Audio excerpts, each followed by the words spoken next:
Yes, now see the next question my dear. Next question क्या कह रहा है कि 2.8 multiply to the -3 mole of CO2 is left after removing 10 to the power 21 molecule from its x milligram sample. The mass of CO2 is taken initially is. मान लो initially कितना मास आपको ये पता करना है, और यहाँ ये भी बोल रहा है कि भाई इतने CO2 के मोल लेफ्ट कर दिए after removing 10 to the power 21 molecules from x milligram sample. ठीक है, चलो तो देखो भाई क्या है कि मान लो कि मेरे पास शुरुआत में x मिलीग्राम थे, मान लो x मिलीग्राम है, x इन पावर -3 ग्राम हो गया, और CO2 के मोल CO2 का मोलर मास है 44।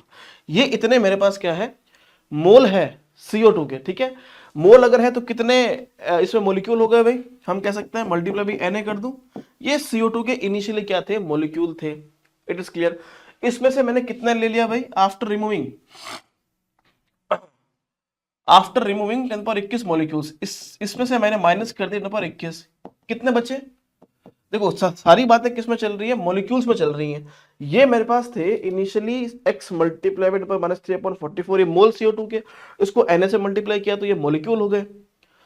अरे बोलो, और इसमें से मैंने 21 मॉलिक्यूल क्या कर दिए, मैंने माइनस कर दिए। पीछे कितने बचे, कह रहा है ये इतने मोल बचे। मोल इतने बचे मतलब कितने मॉलिक्यूल बचे, 2.8 -3 ये मोल बचे। इसको Na से मल्टीप्लाई करेंगे तो ये इतने मॉलिक्यूल बचे, खत्म। अब x की निकालनी है वैल्यू, तो देखो ऐसे करते हैं, इसको Na से डिवाइड कर लेते हैं पूरी इक्वेशन को। तो ये हो गया x मल्टीप्लाई बाय 3 अपॉन में हो गया 44 minus 21 upon 6.02 10 to the power 23। Yes, ये इक्वल टू आ गया 2.8 10 टू द पावर -3, ऐसा आ रहा है।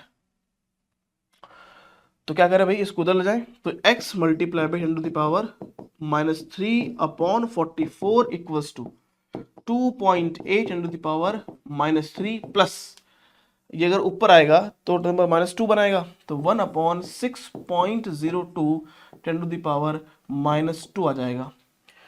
तो क्या इसको 3 बना सकता हूँ क्या, कोई बात नहीं, 10 से मल्टीप्लाई 10 से डिवाइड करो तो कितना आ जाएगा, 10 बटे 10 बटे 10 टू द पावर -3। हाँ, तो इसको मैं ऐसे लिख दूं, 10 to the power -3 multiply by 10 upon 6.02, इसको मैं ऐसे भी लिख सकता हूं।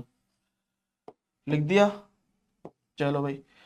अब पूरी इक्वेशन में से हम कह सकते हैं क्या, -3 गया, -3 गया, ये -3 गया, तो अभी ये क्या बन गया, देखो ये हो गया 28 बटे 10, 2.8 ही मान लो ना, 2.8 प्लस ये हो गया 1000 अपॉन 602, तो ये तो आ गया 2.8, ये होता है लगभग 1.66, इसको डिवाइड करेंगे तो, और यह आ जाएगा x upon 44, x upon 44। Yes, तो यहां से अगर देखें तो यहां पर आ रहा है x upon 44 equals to 2.8 plus 1.66, कितना आ जाएगा भाई, 2.80 1.666 आ गया, एक 4.46 and now x equal to 44 multiply by 4.46 इस कम्स आउट टू बी 196.2, और इस शुरुआत में x किस में लिया था, मिलीग्राम में लिया था, तो ये भी किस में आएगा, मिलीग्राम में ही आएगा। तो 196.2 milligram will be the correct answer for this question. इस तरीके से क्वेश्चन को अपन सॉल्व कर सकते हैं।